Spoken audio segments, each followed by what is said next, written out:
Alô, boa noite. Tudo bem com vocês? Eu sou o Fernando Santos e essa é a CodeCon 2020 que está começando agora direto da sua casa. É a DevCouch Conference. Você já ouviu falar de DDD? Você acha que DDD é descagem... Como é que é? Descagem direta à distância? É isso que antigamente falava?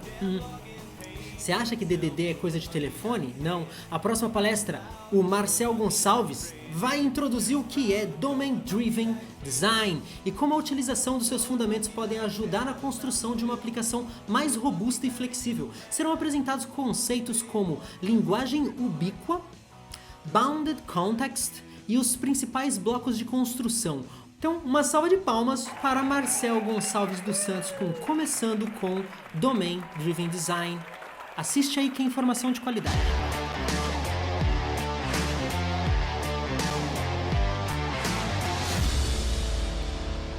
Olá pessoal, tudo bem? Eu me chamo Marcel Gonçalves dos Santos, eu estou aqui para falar para vocês sobre Domain Driven Design.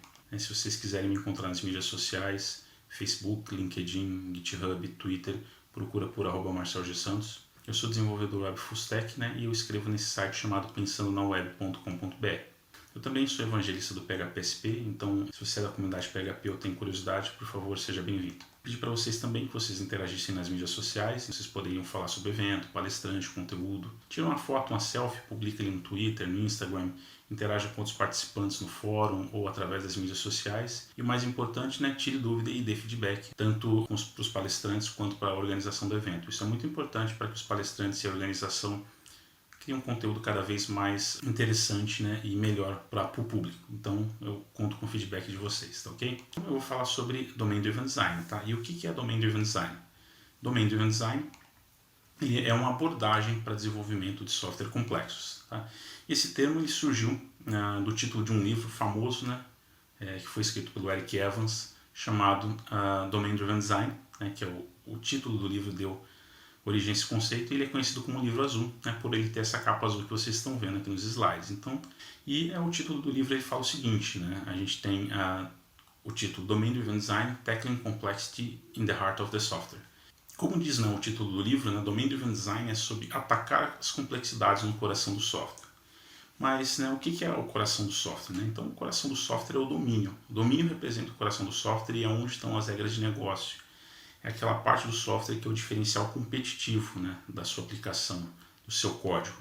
Fazendo um quote aqui de uma frase tirada do livro, ele fala que the heart of software is the ability to solve domain-related problems for its users. Então, o coração do software é a habilidade de resolver problemas relacionados ao domínio para os seus usuários. E o domínio ele tem uma complexidade intrínseca, então aquele problema que a gente vai resolver ele tem uma complexidade que faz parte daquele problema específico, e isso representa a complexidade do problema em si. E segundo Evans, é importante com que a gente se interesse pela complexidade de domínio, não que a gente não tenha que se interessar por outras complexidades como a solução técnica, mas é importante entender de fato qual o problema aquele software resolve. E falando sobre complexidade, falando sobre problema, é interessante que eu introduza para vocês um conceito chamado complexidade acidental e complexidade essencial. A complexidade acidental é aquela que é decorrente da solução adotada. Então, por exemplo, se eu estou desenvolvendo uma aplicação, um software, e eu decido entre utilizar monolito ou microserviço, framework A ou B, uma solução de banco de dados relacional ou não relacional, usar nuvem ou não, usar Kubernetes ou não, tudo isso é relacionado à complexidade acidental. Por quê? Porque são a complexidade que são decorrentes das nossas decisões em específico. Tá, ok? E em contraponto à complexidade acidental, a gente tem a complexidade essencial, que essa sim é inerente ao problema a ser resolvido. Tá? Então, pensando num exemplo aqui de um aplicativo de carona, a gente tem que a coordenação dos motoristas do aplicativo, quando a gente faz uma solicitação de viagem, a aplicação ela tem que procurar para saber onde o motorista está, usando o GPS, saber se ele está no final de uma corrida ou não, o quão perto ele está desse usuário que solicitou a corrida, e se de fato quais vão ser os motoristas selecionados para potencialmente atender essa corrida. Então isso faz parte ali do propósito que o negócio tende a resolver, né? Que o negócio de aplicativos de corrida tende a resolver, então isso é de fato a complexidade essencial, né? Ela faz parte do problema, né? E a gente não tem como evitar ela, então essa complexidade a gente tem que conviver, é sobre essa complexidade que o conceito de Domain Driven Design fala. Okay? Então uma complexidade essencial é aquela que não pode ser evitada e está relacionada com a complexidade de domínio. E para entender melhor, né, sobre domínio, a gente tem que conversar com os especialistas de domínio. Né? E quem são os especialistas de domínio? Né? São aquelas pessoas que entendem muito bem do negócio. Então, se você está tratando de um software de contabilidade, por exemplo, os especialistas de domínio vão ser os contadores. Eles que vão entender como eles executam o trabalho deles, né, a melhor forma com que aquilo é feito. Para a gente passar a entender melhor o domínio, a gente tem que conversar com os especialistas de domínio. Faz com que surja um outro conceito, que é a linguagem ubíqua, né, também conhecido como linguagem onipresente. Tá? E o que é a linguagem ubíqua? Né? Ela é a linguagem comum utilizada para expressar o domínio. Então é aquela linguagem que é criada pelo time de desenvolvimento em conjunto com os especialistas de domínio. Né? E ela tem que expressar o negócio tanto pela comunicação falada, em documentos ou não, e na forma de código. E ela surge da conversa, né, com os especialistas de domínio e deve ser compreendido por todo mundo, sem ambiguidade nenhuma. Como a gente está falando da parte técnica, da parte de desenvolvimento de software, né, o código desenvolvido ele tem que utilizar dos conceitos da linguagem ubíqua na forma escrita do código. Então, certamente a gente vai ter conceitos da linguagem ubíqua, palavras, né, dentro da nomenclatura do nosso código, né, para nomear módulos, classes, métodos, funções, variáveis, entre outras coisas. E a linguagem ubíqua, né, é importante a gente falar que ela existe dentro de um contexto específico. Vamos pensar o seguinte, a gente está modelando uma aplicação no qual o especialista de domínio fala o seguinte problema para a gente. O cliente ele pode finalizar o pedido, né, quando estiver satisfeito com os itens em seu carrinho de compras. Quando o especialista de domínio ele fala essa frase, ele descreve esse problema, né, a gente consegue identificar desse nosso vocabulário, né, dessa nossa linguagem ubíqua. Destaquei aqui para vocês nos slides, né, a palavra cliente, finalizar pedido, carrinho de compras, porque esses são palavras, conceitos chaves dentro do nosso domínio aqui, né. No código, né, a gente vai representar esses conceitos que eu destaquei para vocês em forma de código. Então, possivelmente a gente vai ter uma classe para uma entidade chamada cliente, né, uma outra classe para uma entidade chamada carrinho de compras e um método, né, para ação finalizar pedido. Então, a gente começou a conversar, né, começou a atacar as complexidades do domínio, né, conversando com um especialista de domínio que entende muito bem o problema e a gente começou a definir uma linguagem ubíqua. Então, essa linguagem ubíqua ela tem que ser onipresente, né, e ela tem que ser compreendida de forma inequívoca pela equipe técnica quanto pelos especialistas de domínio. E essa linguagem ela vai ser refletida no código através de nomes, de classes, entidades, objetos de valor, métodos, entre outras coisas. Tá, ok? Um fragmento de texto do livro Domain Driven Design do Eric Evans, né, ele fala que para uma comunicação efetiva, né, o código tem que ser baseado na mesma linguagem utilizada para escrever os requisitos. Né? A mesma linguagem que os desenvolvedores falam com os domain experts. Então, aqui está a importância, né, da linguagem ubíqua, compreensível por ambos os lados. Né? Isso que vai guiar o sucesso do desenvolvimento do software. Quando a gente fala sobre Domain Driven Design, recorre um termo para a gente chamado Big Ball of Mud. Tá? É um código com a arquitetura mal definida, né? Que quando a gente precisa fazer uma correção ou evolução, é super complicado, porque você tem o receio de mexer numa coisa e quebrar outra, ou para compreender o código é muito complicado, né? Então é aquele código espaguete, aquele código mal feito, aquele código legado sem teste. Isso é um Big Ball of Mud, né? E até que um exemplo, né, ilustrativo, né, não é bem isso, mas aqui mostra para vocês aqui qual que é o sentimento quando a gente vê um código mal estruturado, né? Então isso remete aqui a uma experiência de quando a gente se depara com um Big Ball of Mud.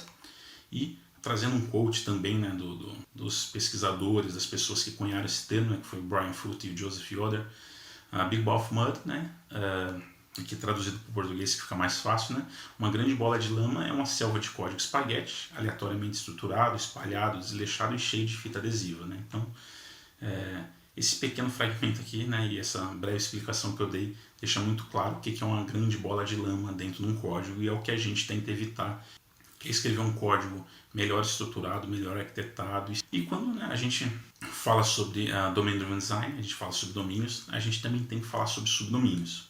E o que são subdomínios? Né? Subdomínios são uma separação, são as separações que um domínio principal tem. E a gente tem 3 tipos de subdomínios diferentes. Então a gente tem o subdomínio principal, o subdomínio de suporte e o subdomínio genérico. Tá, ok? O subdomínio principal é aquele que traz valor para o negócio, é onde fica a lógica principal, é onde que é o diferencial competitivo da sua empresa, do teu software. É o motivo pelo qual aquele software existe, né? A atividade principal da empresa. Tá? Em compensação, o subdomínio de suporte, ele suporta o domínio principal, ele não faz parte do domínio principal, da solução principal da sua empresa, mas ele representa um pilar importante dentro da sua estrutura. Então, se a gente estiver falando, por exemplo, de um e-commerce, né, ou de um subdomínio principal de vendas, a gente teria um subdomínio de suporte de entrega, porque a gente não tem, né, vendas sem entrega. Então, apesar da entrega não ser o ponto principal da nossa aplicação, ele serve de suporte para o nosso domínio principal. E, por fim, a gente tem o subdomínio genérico, aquele que não tem relação direta com o domínio principal. Quando a gente precisa utilizar, a gente faz geralmente uso de terceiro. Então, se eu tenho e-commerce, né, por exemplo, eu não precisaria ter uma plataforma de divulgação própria. Né? Obviamente, o e-commerce precisa de uma plataforma de divulgação, né, mas não é essencial, entre aspas, para ele funcionar. Né? O essencial seria a venda em si, né, prioritariamente, que seria o domínio principal, o domínio de suporte, talvez o domínio de entrega. O subdomínio genérico poderia ser, por exemplo, uma plataforma de marketing, de envio de e-mail, de gerenciamento de publicidade. Tá, ok? Isso a gente pode fazer uso de um software terceiro. Está aqui nos slides, né, exemplificando aqui os conceitos de core domain, né, o subdomínio principal, subdomínio de suporte e subdomínio genérico. Então, está aqui exemplificado num gráfico que mostra determinados contextos de acordo com o subdomínio que eles participam. E avançando ainda, né, nesse conceito, nesse arcabouço de conceitos que tem o Domain Driven Design, a gente tem os contextos delimitados ou Bounded Context. E o que é um contexto delimitado? Né? Ele é uma fronteira conceitual, né, onde reside um modelo de domínio ou a linguagem ubíqua. Um contexto delimitado, né, ele busca delimitar, né, um domínio complexo de acordo com as intenções de negócio. Fazendo uma relação com a linguagem ubíqua que a gente falou anteriormente, né, a linguagem ubíqua ela vive dentro de um contexto, né, e esse contexto ele faz uma delimitação conceitual de onde que são os limites desse determinado subdomínio. Tá? Então a gente pode ter conceitos que num subdomínio, né, ou dentro de um contexto ele tem um significado e dentro de um outro contexto o subdomínio ele tem um significado diferente.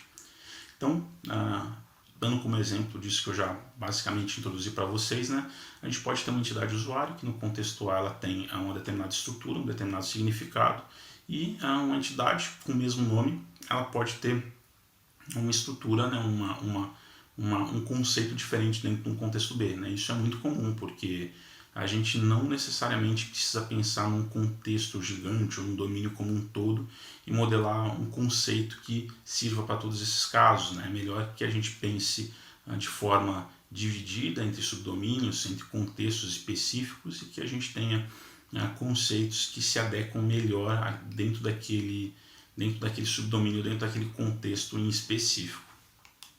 E cada contexto delimitado tem a sua própria linguagem ubíqua, né? Então as pessoas falam dentro de um contexto dentro de um subdomínio de entrega, de logística, possivelmente vai ser diferente dos conceitos, né, das palavras da linguagem ubíqua, por exemplo, o pessoal de vendas, de um contexto de vendas, de um subdomínio de vendas possam falar.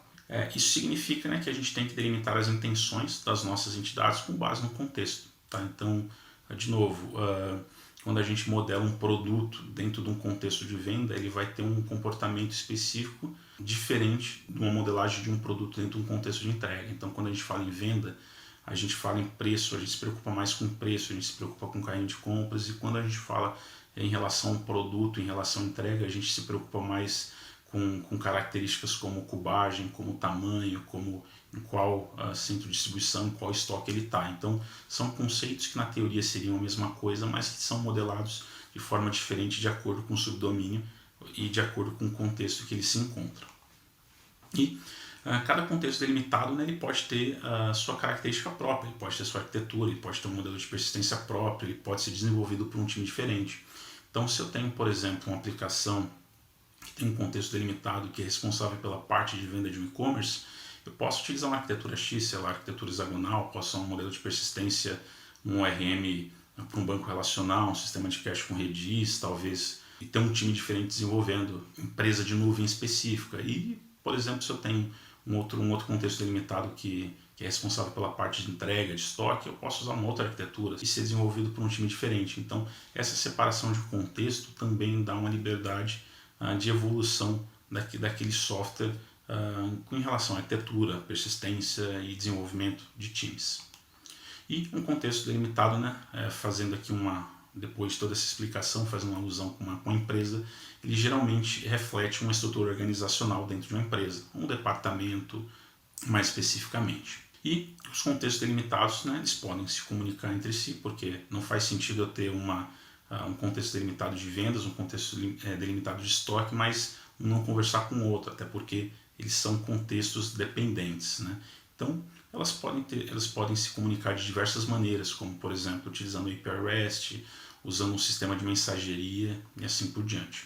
Quando a gente fala de subdomínio, né, a gente fala sobre o problema de domínio em si, né, e quando a gente fala de Bounded Context, a gente fala sobre a forma de solução de problema. Então, o subdomínio é algo conceitual dentro do domínio, dentro do espaço de problema que a gente está trabalhando, está pensando, está modelando o nosso software, e o Bounded Context já é relacionado à parte de solução, como a gente dá a solução para aquele determinado problema de domínio. Tirei aqui uma frase de um livro de um autor famoso por escrever coisas sobre microservices. Ele fala que se os limites do nosso serviço alinham-se aos contextos delimitados do nosso domínio, nós começamos bem para garantir que o nosso microserviço está com baixo acoplamento e alta coesão. Existe uma relação, né, que as pessoas falam quando estão modelando microserviços, que se você se basear em contextos delimitados, você já tem um bom caminho andado para você saber que você tem um baixo acoplamento e uma alta coesão daquele teu microserviço. Evoluindo ainda, né, dentro dos conceitos, falo aqui para vocês, eu apresento para vocês o mapa de contextos, né, o Context Map. Eles basicamente servem para documentar, né, os contextos delimitados, né, e desenhar um relacionamento entre eles. Então é uma visão geral,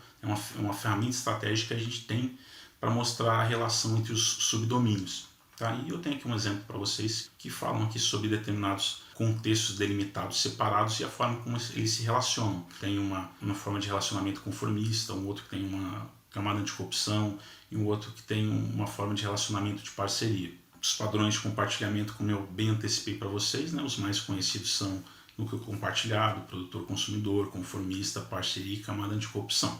Basicamente o que diz cada um aqui de forma breve, né? Se eu tenho dois contextos delimitados separados e eu tenho uma forma de relacionamento entre eles chamado núcleo compartilhado, ele basicamente diz que esses dois contextos delimitados eles estão compartilhando um pedaço do código. Então é um ponto de acoplamento grande, mas que por algum motivo se faz necessário entre essas duas equipes, entre esses dois contextos delimitados. Então tudo que for ser alterado, ser modificado, isso tem que estar num consenso entre essas duas equipes, entre esses dois times que cuidam desses dois contextos diferentes. Um padrão de compartilhamento famoso, conhecido, basicamente o produtor ele se compromete em produzir um software de acordo com as necessidades do consumidor e o consumidor ele tem essa garantia. O produto, né, o software fornecido pelo produtor vai seguir as especificações que foram solicitadas ou que foram acordadas entre ambos.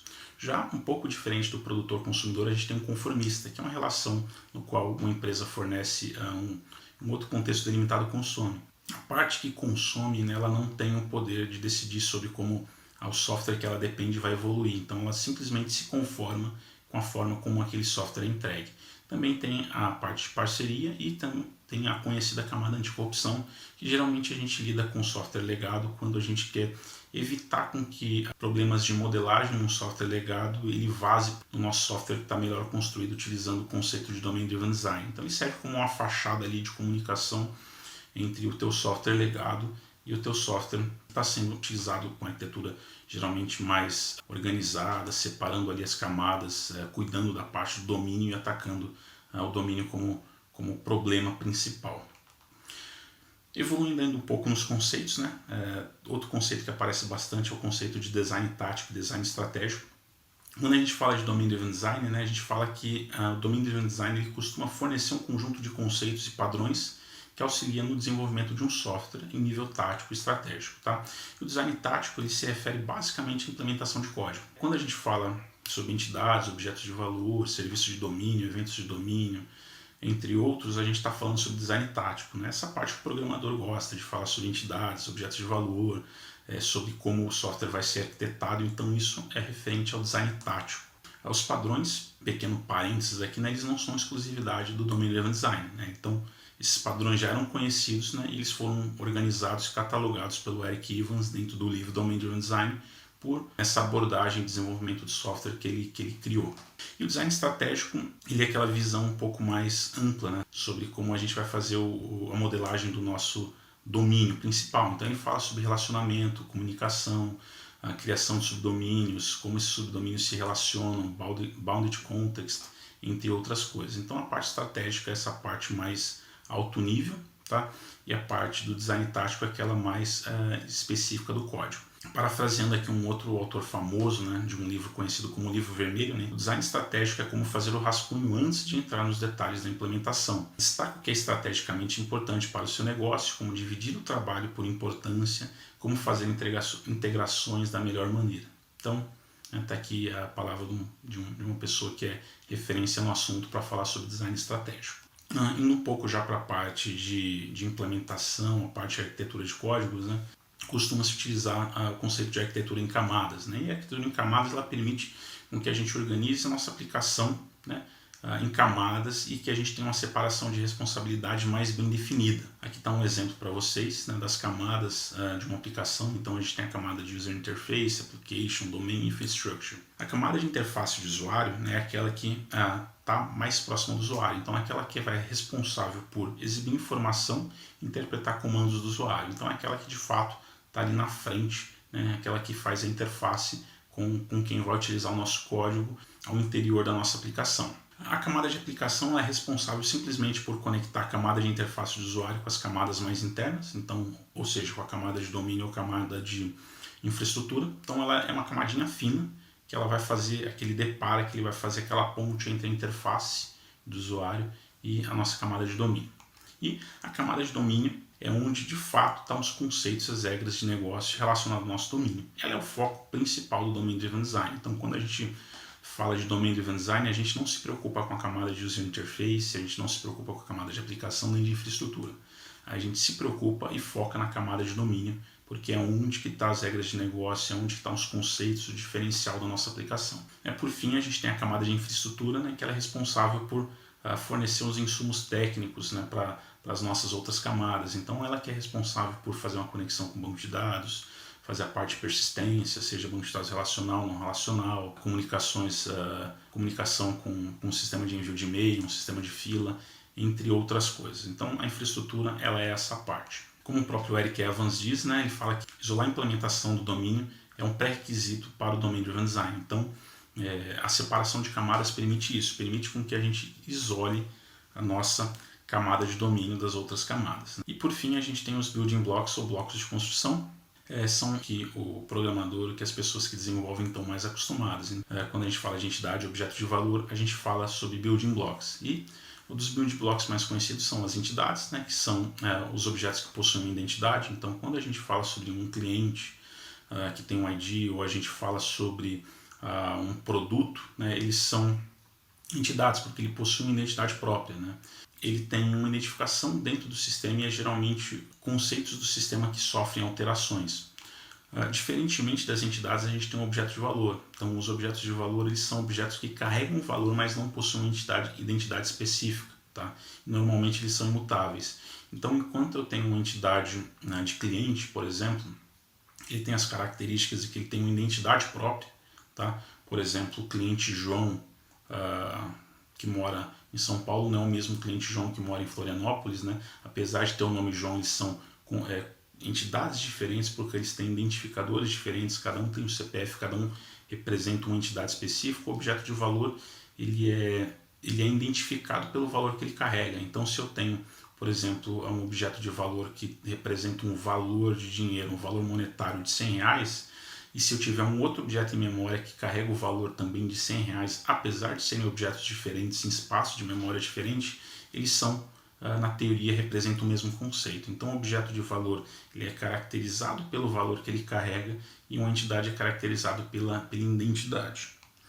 Tá aqui um exemplo, né, um básico aqui, né, de entidade objeto de valor. Então a gente tem uma entidade carrinho de compra, que ela é composta por itens, né? Esse item ele tem uma referência para produto também, que é uma entidade, assim como o item também é uma entidade, e o item ele tem um objeto de valor chamado price, né? Que foi naquele exemplo que eu dei anteriormente para vocês, que representa um valor monetário.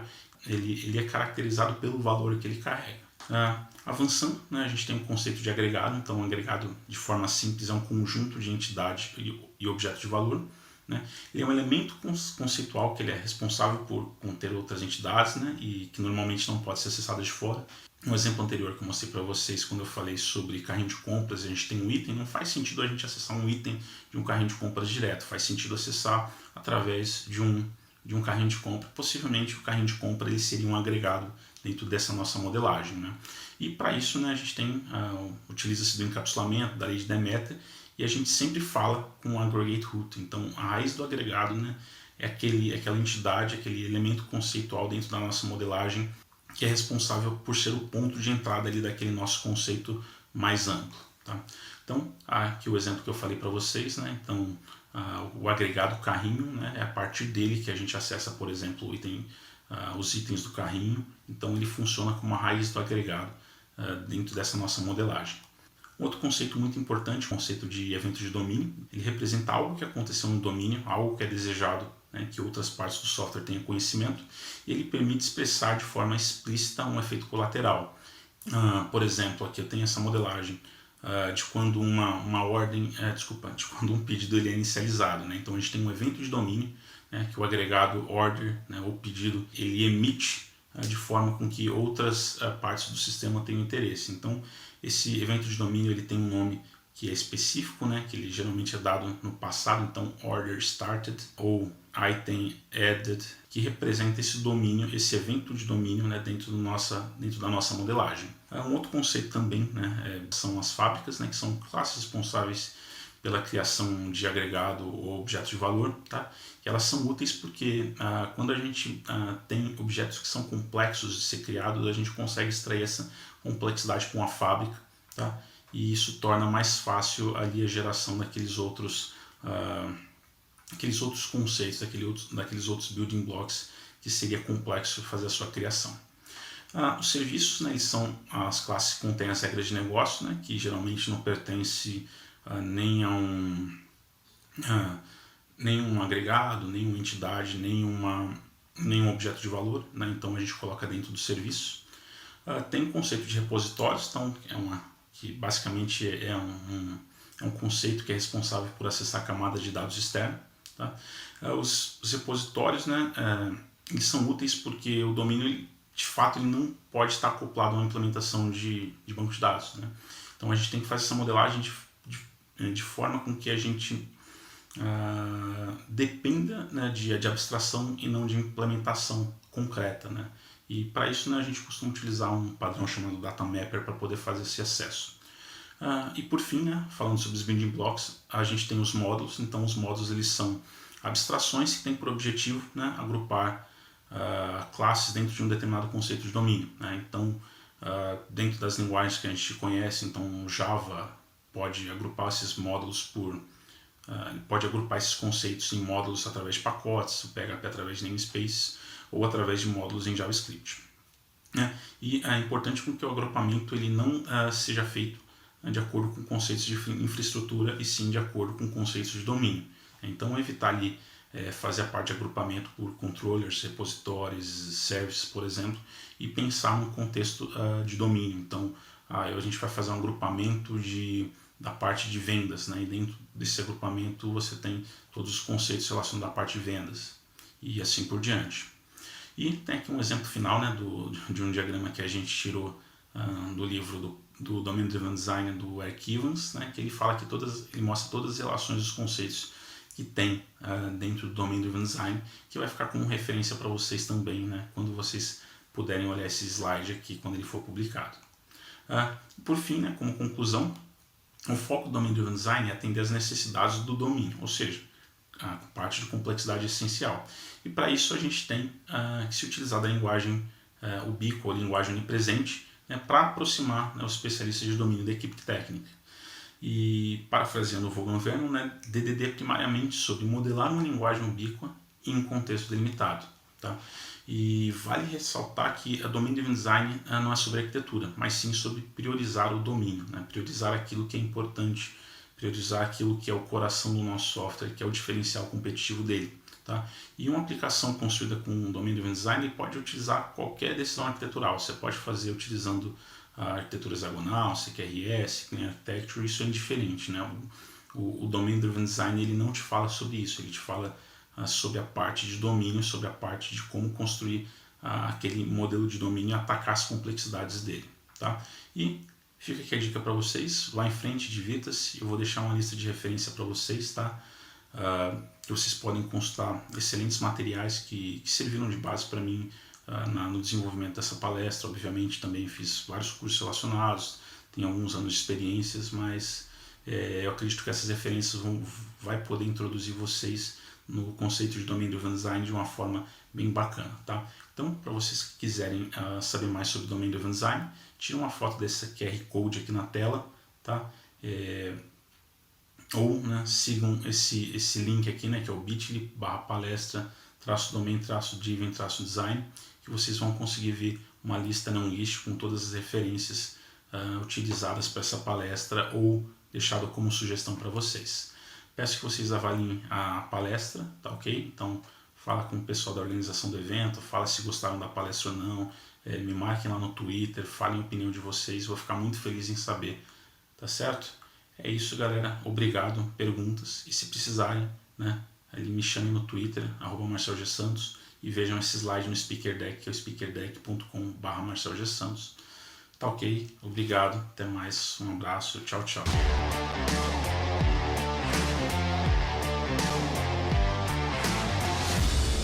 Uma salva de palmas para Marcel dos Santos, para poder parecer que ele é meu parente. Eu sou Fernando Santos, Marcel Santos para vocês aí. Então, Marcel, é um prazer muito grande te receber aqui na CodeCon. Eu vou editar, a galera já tá mandando no chat clap, clap, clap, palmas para você.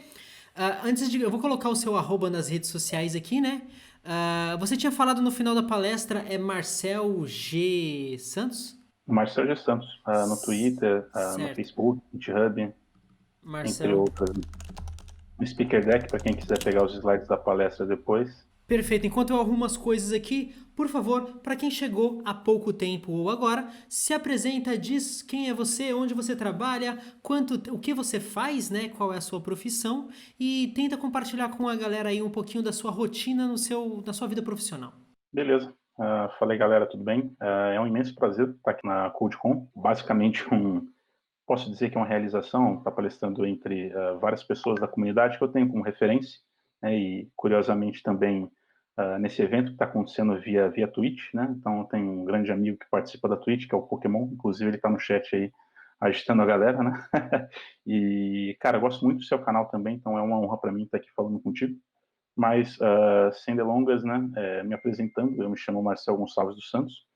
Então, eu trabalho como desenvolvedor web full stack, eu trabalho já há bastante tempo, eu acho que 15 anos ou mais, então eu peguei aquela época que a web era um pouco mais antiga ainda, que as coisas estavam caminhando, que na parte de desenvolvimento ainda não era separado entre front e back, então a gente é meio que um faz tudo da internet, né?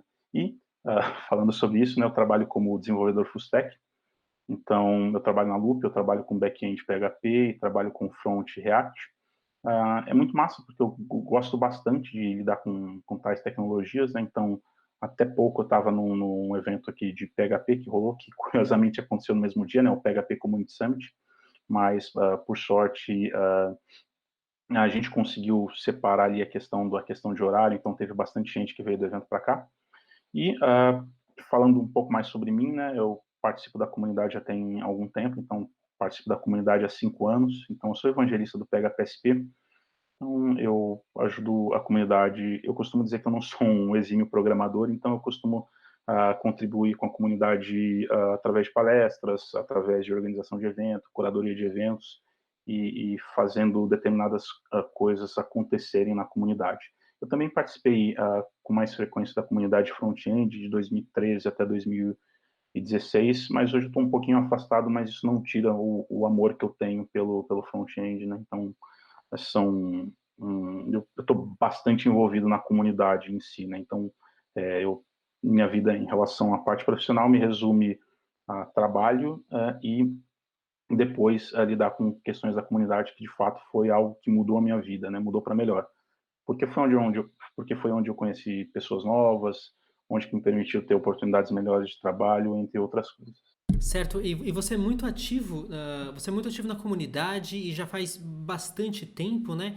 Como é que você faz para conciliar o tempo que você gasta, no caso, você tem o seu tempo profissional que você precisa trabalhar, né? E o tempo que te demanda a participar ativamente, ajudando as pessoas na comunidade. Como é que você faz para ter uma vida social e ainda... Aliás, esse é o tipo de pergunta que eu recebo bastante, até porque eu faço live coding com frequência, né? Então, como é que você consegue trabalhar, ajudar as pessoas na comunidade, que é o que todo mundo quer fazer também, e ter vida social? Como é que você faz para dividir isso? Cara, eu confesso que não é fácil fazer isso, né? Num primeiro momento, quando eu fazia isso, eu trabalhava numa empresa que a minha demanda técnica era um pouco mais tranquila, a demanda de trabalho era um pouco mais tranquila, então eu não ali a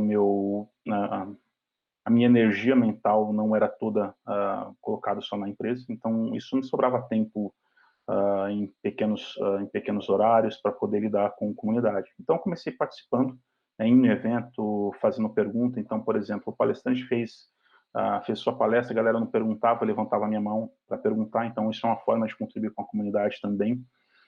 E aos poucos eu fui me interessando, fui participando de eventos de forma mais próxima, fui coordenando perguntas em meetups presenciais, e isso de fato, né, toma um tempo, mas eu fazendo um paralelo com a época da faculdade, na época de faculdade é a época que a gente é guerreiro, né, que a gente, guerreiro ou guerreira, que a gente acorda cedo, pega um ônibus lotado, vai até o trabalho, trabalha, sai, vai para a faculdade, tem que encontrar tempo para as outras coisas. Então, eu separava um tempinho menor para lidar com a comunidade, eu conseguia fazer isso. Confesso que teve momentos que eu conseguia me organizar bem em relação à parte de lidar com a comunidade e com as coisas que eu fazia, mas confesso também que teve momentos que a gente passa um pouco do limite, ou se dedica à comunidade mais do que a gente deveria, às vezes a gente tem um desgaste, tanto físico quanto emocional, às vezes a gente perde produtividade ali no trabalho, então isso são coisas que eu não recomendo que as pessoas façam, que vocês analisem bem, né, ali o ponto, o limite, até onde você pode chegar, porque possivelmente você vai poder adquirir uma gastrite, uma ansiedade, por coisas que a gente queira fazer bastante, mas que a gente tente abraçar o mundo e a gente não consiga. Então, galera, se vocês estiverem num momento que vocês têm energia para poder lidar com a comunidade, façam, isso é muito bom, isso é muito reconfortante, mas se vocês tiverem um momento que vocês tiverem que focar, por exemplo, na sua vida profissional, na vida pessoal, ou até dar aquele descanso, aquele ócio necessário que a gente precisa de cheguei em casa e não vou fazer nada, não vou ficar no computador, também não tem problema nenhum. Então, conciliar a comunidade com vida pessoal é complicado, dá, e a dica que eu dou separa ali algumas horas específicas da sua semana para lidar com isso, tá? Não tenta abraçar o mundo, mas também não tente ficar muito afastado disso. Cara, foi uma ótima explicação e cheia de dicas para quem tá pensando em se meter a fazer esse tipo de coisa também, né? Porque querendo ou não, quando eu vejo pessoas, não só em comunidade de código aberto, aí ó, eu também sou do começo do PHP, quando eu morava em São Paulo, eu já participei de nunca palestrei, mas eu já participei de vários eventos do PHP SP. A minha primeira experiência em Joinville quando eu morava em Joinville, foi no PHP SC, foi lá que eu conheci o Elton, vi o Elton pela primeira vez, né, que vai palestrar também aqui com a gente. Toda essa galera aí essa galera do PHP. Mas quando eu vejo que tem muita gente que tem um ótimo conhecimento, sabe quando você conhece aquele ou aquela dev muito foda que você fala, a comunidade tem tanto que aprender com essa pessoa e eu adoraria ver essa pessoa contribuindo, né? Então muitas pessoas, quando eu vejo gente tendo esse esforço, porque como você falou, né? Às vezes, quando pensa que não, você tá sem vida social, ou você, se você, ou você não tá, você tá se doando demais e tal. Mas por isso que quando eu vejo, eu tenho uma admiração muito grande, porque eu acho que o nosso bem mais precioso é o tempo, e quando você participa de comunidades ativamente, quando você palestra, que nem está fazendo agora, você está doando o seu tempo, que é o seu bem mais precioso, em um sábado às 20h48, né? Então, obrigado por isso. Aliás, sobre o DDD, né? Primeiro deixa eu te fazer uma pergunta de leigão. Ah, o, eu percebi que os conceitos de DDD é algo que você adota e ele se estende pela aplicação inteira, em todas as partes da aplicação. Então, a primeira coisa que eu pensei, vendo você falar disso, foi que como será para uma empresa que tem um software legado, desenvolvido de qualquer jeito, que começou de repente a dar dinheiro e agora eles querem fazer direito, eles querem aplicar DDD. É algo que você pode, por exemplo, começar a usar com o bonde já andando? Ou é muito melhor você pegar e falar, não, vamos parar o bonde, vamos quebrar um pouco aí as paredes e vamos construir direito? Cara, excelente pergunta, né? Antes disso, eu até queria fazer uma referência sobre o que você falou.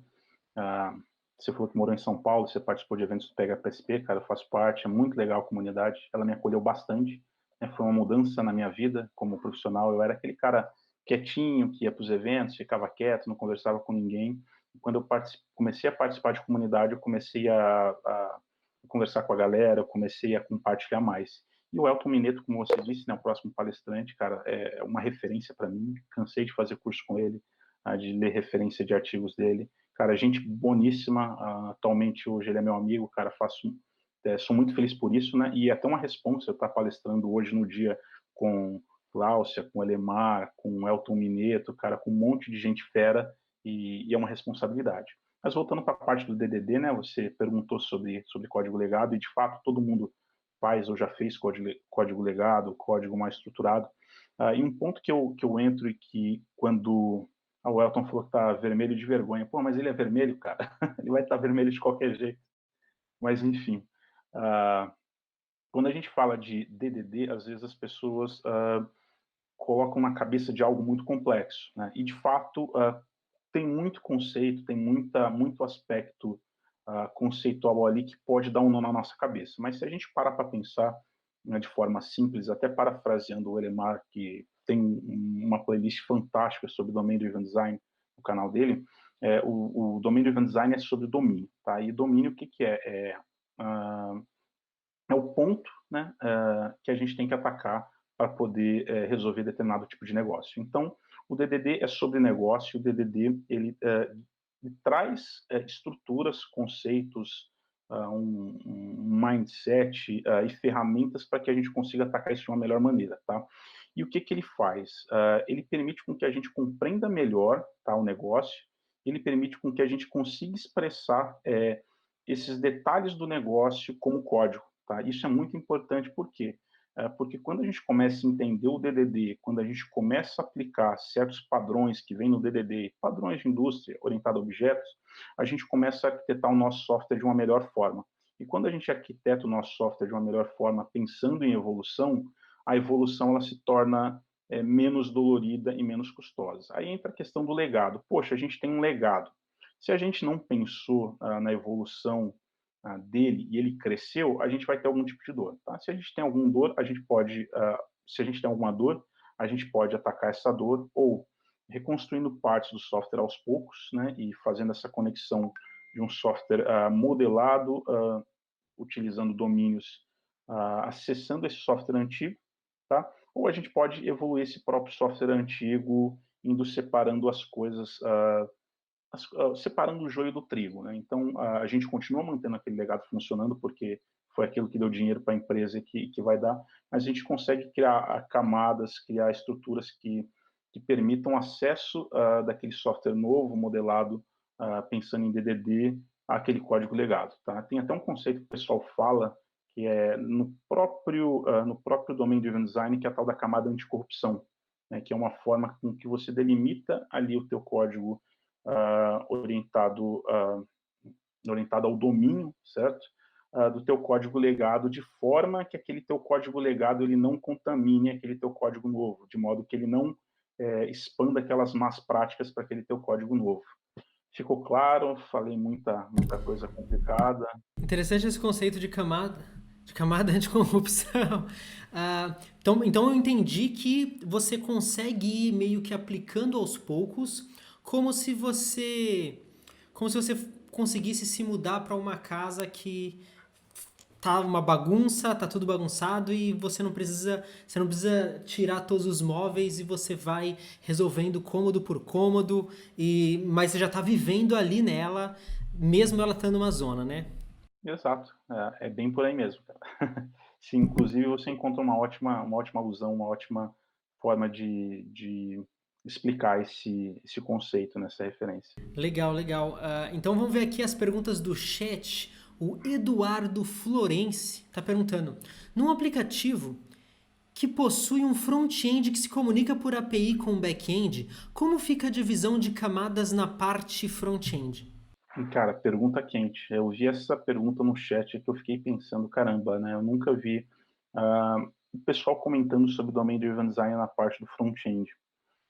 Eu não sei por que a gente não vê esses conceitos, ou porque eles são relacionados muito a coisas de back-end, ou pouco relacionado à parte front-end, mas eu tento entender que no front-end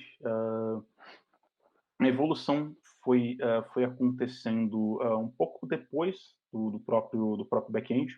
Tá? Então, a gente veio falar de padrões de desenvolvimento front-end de 10 anos, 11 anos para cá, quando o pessoal começou a falar de backbone, quando o pessoal começou a falar de você ter modelos em JavaScript na parte do front-end, enquanto o livro de DDD do Eric Evans, se eu não me engano, é de 2003. Então, ele é algo de pelo menos 17 anos, né? Fora outros padrões que a gente tem de indústria. Talvez isso aconteça por uma maturidade da própria comunidade, da própria stack, da própria galera que desenvolve front-end, ou talvez por uma evolução por um caminho diferente, né? Porque a gente percebeu que a galera de front-end decidiu evoluir primeiro em padrões conhecidos como MVC, depois veio o tal do MVVM. Hoje o pessoal trabalha com uma arquitetura unidirecional, e dentro dessas arquiteturas, dentro desses modelos, você tem formas de você representar certas coisas que o front-end necessita, né? Então, quando a gente fala em React, por exemplo, a gente tem normalmente uma arquitetura unidirecional, a gente tem as actions que tratam, tá, vou fazer aqui um bem entre aspas, que funciona como se fosse eventos de domínio, né? E as formas como modelo, né? No caso que seria as stores do React, alteram. Pode ter um paralelo com o DDD, mas isso é feito na forma como o React ele decidiu que isso que a comunidade decidiu como isso fosse modelado. Então, eu acredito que pode ser por maturidade, pode ser por decisão de projeto, pode ser até por questão de complexidade. O Malcolm CP83 está perguntando, na sua opinião, por que o design estratégico é normalmente negligenciado ao adotar o DDD? Cara, essa é uma pergunta curiosa. Tá? Eu também, quando eu comecei a estudar DDD, eu ia muito mais para a parte do design tático, então só parafraseando aí na minha própria palestra, então o design tático é aquele que a gente mete a mão no código, é aquele que a gente sai criando entidades, objetos de valor, eventos, agregados, né, aquela questão mais técnica, e a parte estratégica é aquela que a gente olha de um nível maior, que a gente define os domínios, contextos delimitados, a gente pensa na comunicação entre os contextos delimitados. Eu imagino que o pessoal olhe mais para a parte tática do que a estratégica, porque programador gosta de código, programador gosta de um padrão para chamar de seu, e talvez porque negligencie certas coisas relacionadas à parte estratégica, como conversar com um especialista de domínio, ou até pensar de uma forma mais ampla a aplicação. Tá? Isso aí pode ser um chute meu, tá? Mas eu já vi, esse é um feeling que eu tenho, isso é o que eu vejo certas pessoas da comunidade falando. Quando a gente normalmente escuta falar sobre DDD, pelo menos as referências onde eu vou, a galera gosta muito mais de falar de padrão do que dessa parte conceitual. mas também tem muita gente boa que fala sobre essa parte conceitual, essa parte estratégica. Lá no link da minha palestra tem essas referências para um monte de conteúdo bom. O Pokémon BR perguntou o seguinte: como adaptar o DDD no nosso dia a dia, sendo que a equipe não tem costume de se envolver com o negócio? Caraca, pergunta interessante. Eu acho que isso vai muito de aculturamento da equipe, tá? O desenvolvedor está acostumado muito a sentar atrás do seu computador, a pegar a tarefa para poder executar e sair codificando. Só que no fim, né, a gente como desenvolvedor, a gente não desenvolve por desenvolver, a gente desenvolve porque a gente vai resolver o problema de alguém, e esse problema é aquele problema relacionado ao negócio, ou seja, relacionado ao domínio. Então, se a gente não entende bem um problema que a gente vai resolver, possivelmente a gente vai resolver ou de uma maneira não tão boa ou até de uma maneira equivocada, né? Então, a parte de desenvolvimento de código, né, uma das coisas que a desenvolvedora passa a dar mais valor quando vai ganhando maturidade, mais senioridade, é compreender o negócio e, de fato, auxiliar os especialistas de domínio, aquela pessoa que tem aquele problema, a alcançar uma solução mais adequada para aquilo. E como que eu sugiro que isso seja feito com uma equipe de desenvolvimento que não liga muito para isso? A parte de cultura, né? Então, a gente tem que ter um líder, a gente tem que ter um programador ou programadora sênior que valorize essa compreensão do domínio, porque quando a gente valoriza, é quando a gente entende o que as coisas vão ser feitas, que a gente consegue modelar o nosso software de uma melhor forma. Então, por exemplo, eu trabalho como desenvolvedor full stack sênior, então eu lido com a equipe que trabalha tanto com front-end quanto com back-end. E uma coisa que eu pego no pé da galera pessoal, vamos tentar entender, né, como esse negócio resolve. Vamos conversar com o pessoal de produto para ver o que isso resolve. E vamos tentar expressar isso, né? É até um negócio que pode ser meio bobo, mas eu acho até filosófico demais. Hoje eu tenho entendido a programação como uma arte da gente expressar através de código, né, problemas do nosso mundo real para resolver questões de domínio. Então eu foco muito isso com a galera, da gente entender de fato o que precisa ser feito, a gente analisar ali de uma maneira ampla, né, sobre quais são os problemas que aquilo pode ter e como a gente pode resolver aquilo, e que a gente entenda de fato o que aconteça. Então, se a gente trabalha com domínio específico, vamos entender, vamos tentar colocar no código os conceitos, né, daquilo que a gente está tentando resolver para que todo mundo pegue aquele código no futuro e entenda, e para que aquilo seja quase uma materialização em código daquele problema que o pessoal tem para poder resolver. Então, eu vou naquele ponto de cultura, né, dos líderes, das pessoas mais experientes, entenderem o valor do Domain Driven Design e passar isso para a galera mais nova da equipe.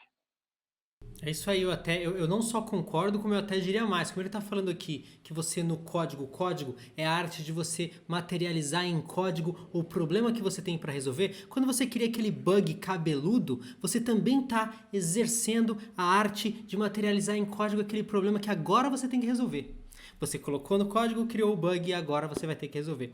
Muito prazer em te conhecer, muito obrigado pela sua participação. Quem quiser te encontrar, te rastrear, te mandar uns boletos, pode usar Marcel G. Santos no Twitter. É só no Twitter ou você usa outras redes sociais? Preferencialmente Twitter, para a galera que quiser falar um pouco mais sobre tecnologia, e a galera que gosta de PHP, tem o Slack do PHPSP, mas preferencialmente no Twitter. Se vocês forem lá, vocês vão conseguir falar comigo e eu passo as outras redes sociais. Twitter você encontra o Marcel G. Santos, como tá aí embaixo do rostinho dele aqui na tela. Marcel, aproveita o resto de sábado. Muito obrigado pela sua participação. Uma honra muito grande falar com você e te conhecer. Um abraço. Honra é minha. Abraço e sucesso para você. Obrigado, tchau, tchau.